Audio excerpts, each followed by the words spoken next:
Let's just say you're on Facebook, enjoying a good primal scream into the void.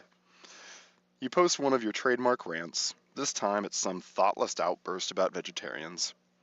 But here your friend Carl has posted a reply.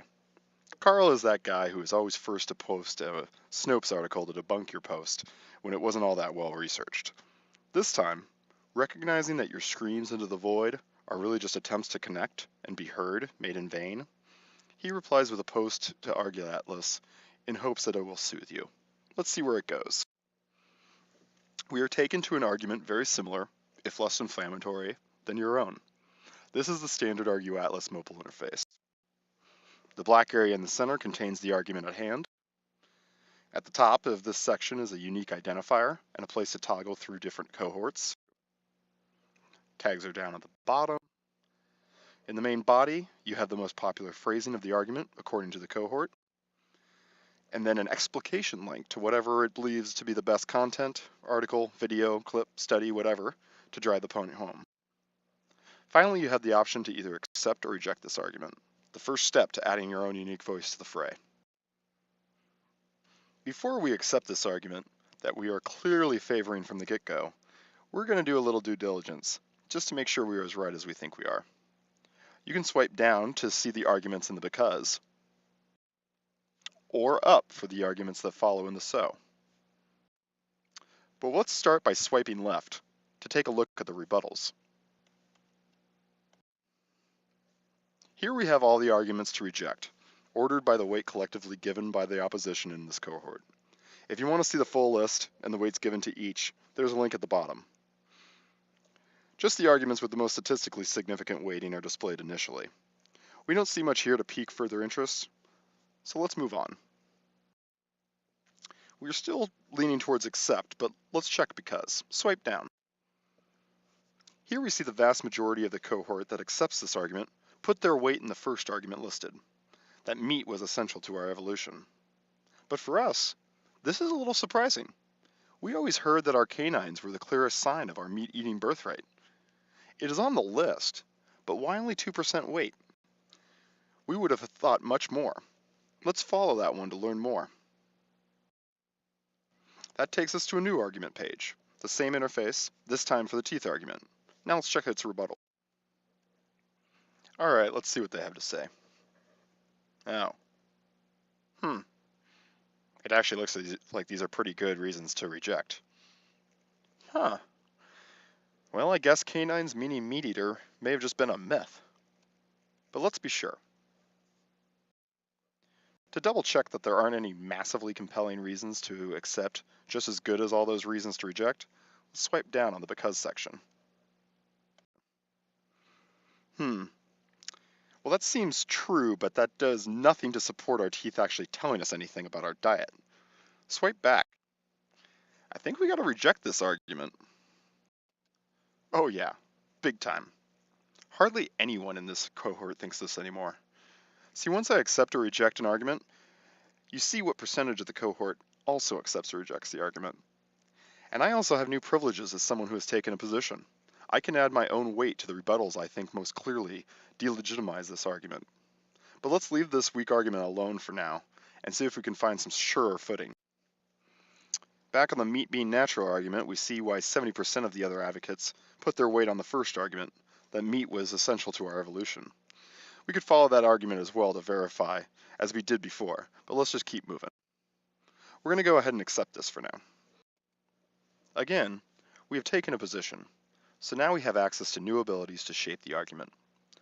Unlike before, we accept this argument, so our interests are aligned largely with the other advocates that want to see this argument be as strong as possible. That's why we now have access to that edit button down on the bottom right-hand corner of the black square. There we can cast our vote for the very best phrasing of this argument from among its many variations to bring forth the most concise, the most unimpeachable, the mont juste. And we can also vote for the very best explication link. For now, let's skip the pedantry and see what follows in the so of our newly accepted argument. Now this is interesting. The argument I was expecting to see is at the top, but it is followed very closely behind by two others that take things just a bit further. The first argument listed assumes this to be a black or white proposition, either for meat or against meat. But the next two open the conversation around whether we should accept the status quo of our current consumption rates or if they should be reduced. I'm going to investigate my initial instinct just to see if there is anything obvious that makes ending the argument here less satisfying than expected. We are now on that argument's page. Let's check out the rebuttals. Let's see what they got. Our biology doesn't define us. Fair. Our consumption is greater than it should be, I suppose. Maybe that would be compelling, if true. Killing animals is wrong. Probably missing the mark with this audience. See, fourth, I always hear it as healthier, but it doesn't seem to take into account my mental health. This last one, though, meat production is harmful to the environment.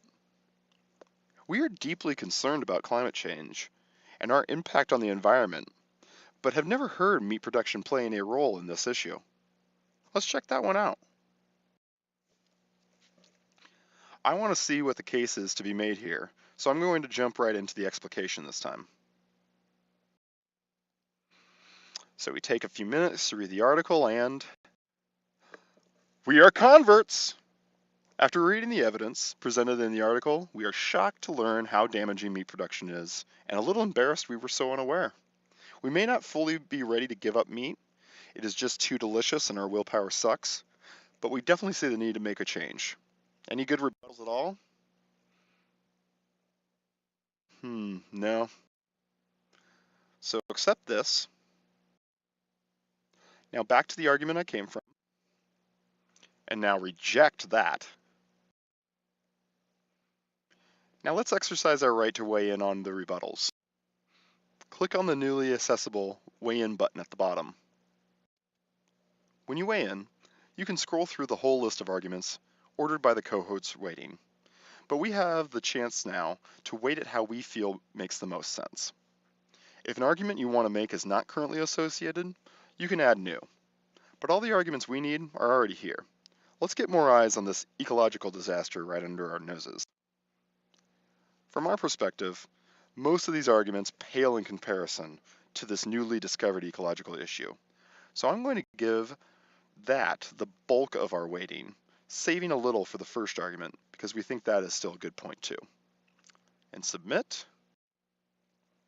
And look at that. Our heavy weighting of the ecological argument was enough to bump it up the list of this larger cohort we belong to. More weight should increase its visibility and credibility, improving the likelihood that others will recognize its importance as well.